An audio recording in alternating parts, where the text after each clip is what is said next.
Too many people have flatlined mentally. If you want to make discoveries, if you want to disrupt the status quo, if you want to make progress and find new ways of thinking and doing, you need to ask questions. Questions are the first link in the chain of discovery and innovation. Never forget, good questions inform, great questions transform. What questions have others asked of you that have made a positive difference in your life? What questions have you asked others that are helping you even today? Become intentional from this point on in being a questioner. You should even ask questions of yourself.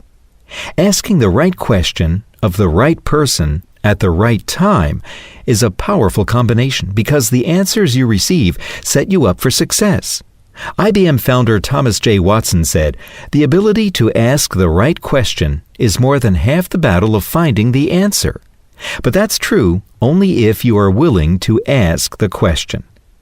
As a leader, I can allow others to ask me the hard and important questions, or I can take responsibility, be proactive, and ask those questions of myself. I pass these questions on to you as a guide, with the suggestion that you develop your own list. Am I investing in myself? A question of personal growth. The most important investment you and I will ever make is in ourselves. That investment will determine the return that we get out of life. Three main factors come into play. These will determine if or how you will invest in yourself. Your self-image, how you see yourself. Your dream, how you see your future. And your friends, how others see you. Am I genuinely interested in others? A question of motivation. Someone once said, people have two reasons for doing anything, a good reason and the real reason. For you to be a good leader when dealing with people, the good reason must be the same as the real reason. Your motives matter. Am I grounded as a leader? A question of stability. Just as leaders are vulnerable to acting for their personal advantage, they are also susceptible to having an overblown sense of their own importance. That's why they need to remain grounded. Good leaders need to exhibit three important qualities: humility, understanding your place in light of the bigger picture; authenticity, being comfortable in your own skin; calling, having a purpose that is bigger than you. Am I adding value to my team? A question of teamwork. Here are my suggestions for adding value. Promote full commitment. Create an environment of encouragement and support. Identify adversity as an opportunity to develop character. And consider each person's strengths and weaknesses. Am I staying in my strength zone? A question of effectiveness. Staying in your strengths gives you an advantage. In a world where people spend much of their time shoring up their weaknesses, your focus on maximizing your strengths will set you apart from others. The more you focus on your strengths, the better you will be positioned to see and seize opportunities as they arise. Am I taking care of today? A question of success. Good leaders naturally look to the future. They are known for vision and for leading others to new and higher destinations. However, the future isn't where anything gets accomplished. That happens today. That's why you need to take care of it. To best use my time correctly, there are 5 areas where I want to make sure I'm taking care of business: faith, family, relationships, mission, and health. Am I investing my time with the right people? A question of ROI. The greatest legacy any leader can leave is the other leaders he raises up before he's finished. That means finding the right people and investing in them continually. Socrates is quoted as saying, "The unexamined life is not worth leading." I would add that the unexamined leader is not worth following. Leaders who never take time to ask what they are doing and why they are doing it are unlikely to stay on track, lead at their best, and reach their potential.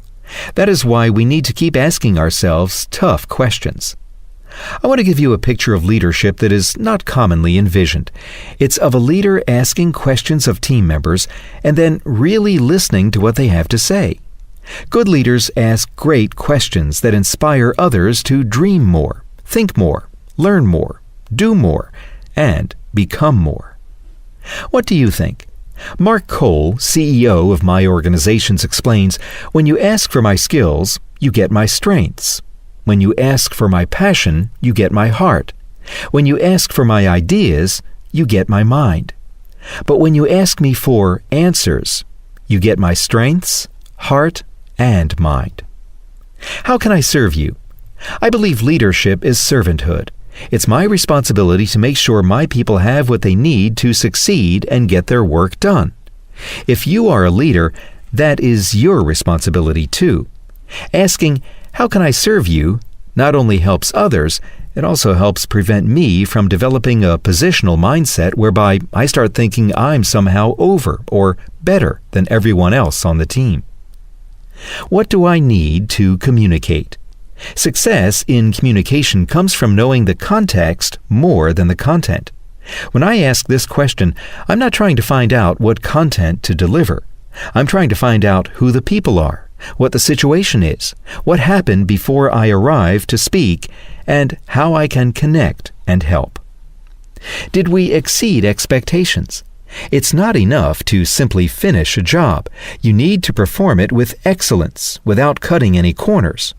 Every time you bring something to completion, try to find out not only whether you were able to help, but how much you were able to help. If you make it your goal to exceed expectations, you can continue to learn, grow, and improve. What did you learn? The question, "What did you learn?" is not just for parents with impressionable children. It's equally valuable in a work setting. I ask it all the time because it keeps my staff sharp and growing. It prompts people to evaluate their experience and make an assessment. And, as I've often said, experience isn't the best teacher. Evaluated experience is. Many people understand intuitively that if you can't lead yourself effectively, everything else in your life will be a struggle.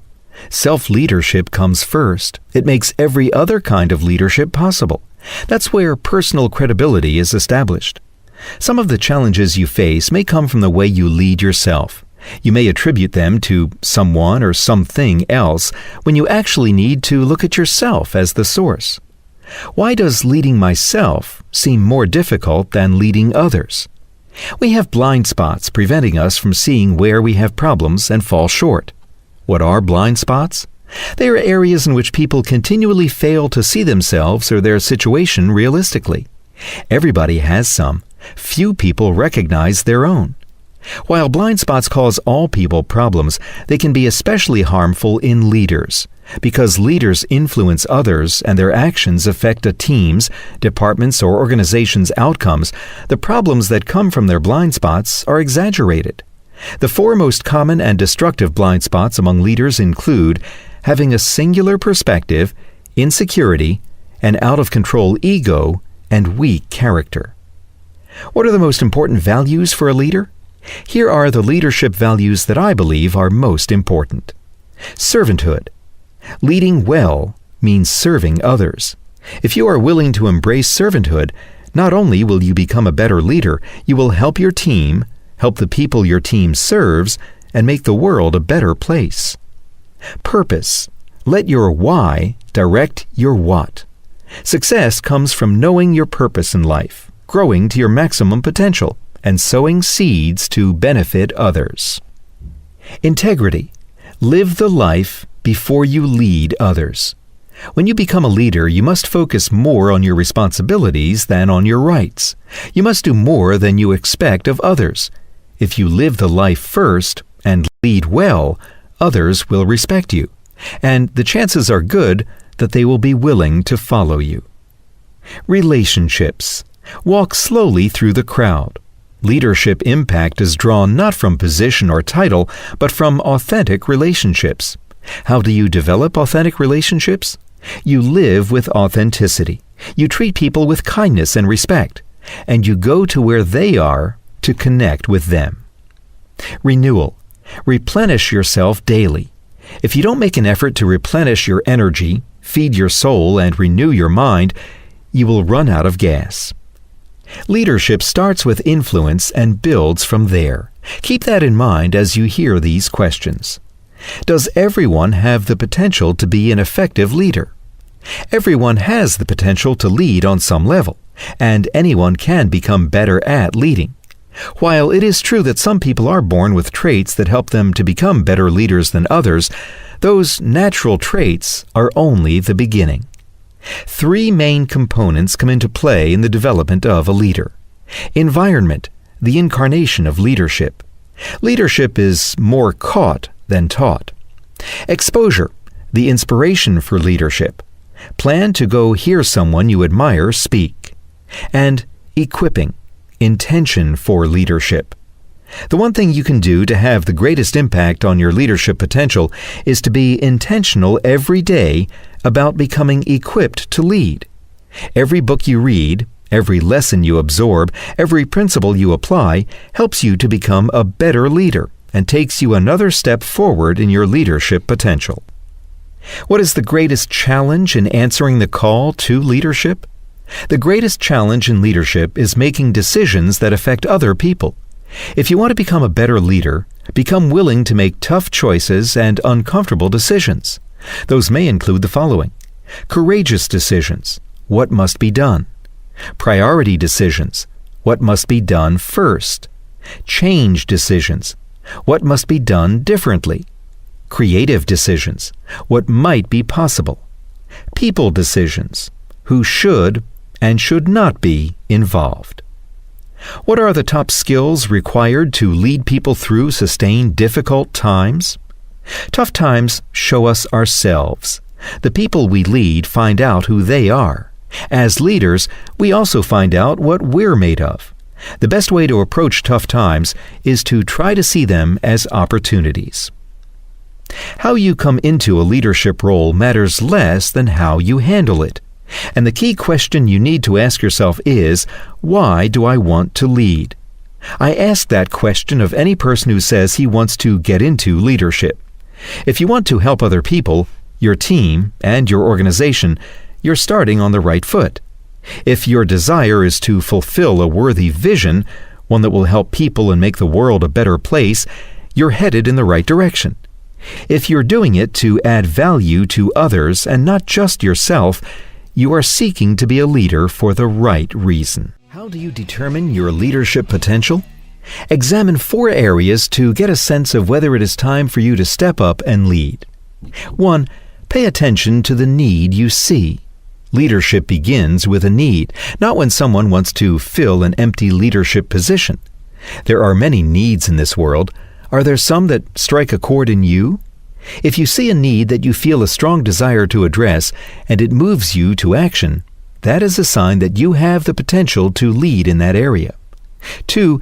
Use your natural abilities to help others. You have gifts, talents, and skills that you can use to help people. It is your responsibility to learn what those abilities are and develop them. If you're not sure what they are, ask others who know you well. In addition, look at the areas where you are naturally intuitive, productive, satisfied, and influential. 3. Make the most of your passion. Passion in a leader is compelling to others. People want to follow passionate leaders. It makes them want to jump on board and join them. And 4. Develop your influence. If you want to lead, you must persuade people to work with you. Life means transition. Most people intuitively understand that the world is moving fast, yet they still have a difficult time with it. Brian Tracy was right when he said, "In a time of rapid change, standing still is the most dangerous course of action." If you don't learn how to make good transitions, you either get run over or get left behind. When is the right time for a successful leader to move on to a new position? Leaders often get restless. When they do, they start exploring opportunities and new mountains to climb. The key to knowing whether it's time to transition is recognizing that there are 2 kinds of restlessness, good and bad. Good restlessness is healthy. It pulls you forward toward improvement. It comes from your desire to grow, to make a greater impact, to serve others more effectively. Bad restlessness comes from a desire to escape. You often jump out of where you are, and it can actually put you in a worse place. Ask yourself whether you have given the best you have where you are now. Don't move anywhere else until you have. Don't seek a move just to make things easier on yourself. To transition with integrity, you need to have done your best work possible. Then you can leave with a clear heart and mind. If you want to make an impact on your world, you must help others to become better leaders. How do you help people realize the talent within them? Perhaps the most rewarding aspect of leadership is seeing people with hope believe in themselves, develop themselves, and blossom into effective leaders. If you desire to help your people do that, proceed in this way. Find evidence that they want to grow. People worthy of your time and attention have a learning attitude. They're open to instruction and hungry to grow. They may not yet be convinced that they can reach what you recognize as their potential, but they have the desire, and they are already making an effort to grow. Identify their strengths. The people you lead may not know what they're good at. As a leader, you need to help people figure out where they have potential and should grow. Give them a place to practice. Training is good. Mentoring is fantastic. Development is incredible. But if you don't give emerging leaders a place to practice, their knowledge will never become practical experience. Coach them to improvement. People always learn more from their failures than they do from their successes. Walk alongside them to give them security and to help them through the most difficult problems. Share with them where they made mistakes and how they can overcome them. Tell them what to work on and encourage them to keep trying. Keep increasing their responsibilities. Allow your leaders to benefit from your experience until they are capable of doing your job. That takes security on your part. But if you do that, when it comes time for you to move up to greater responsibility or move on to a new challenge, you will have people who can step in and take your place. What's the most important thing a leader must learn in order to be a leader of leaders? There's only one way to lead leaders. Become a better leader yourself. Good leaders do not follow poor ones. People naturally follow leaders stronger than themselves. So, if you want to be a leader of leaders, you will need to earn the right. You will need to achieve success first. You'll need to keep raising your leadership capacity. You'll need to make growth a major goal and dedicate yourself to it. And you'll also have to keep your ego in check. If you have a compulsive need to be the alpha dog, the other top dogs won't want to work with you. No leader can know everything, be an expert in everything, or do everything. It takes a team to be successful. As you move forward, remember that good leaders ask great questions. They may not always know the answers, but they are made better simply by asking them.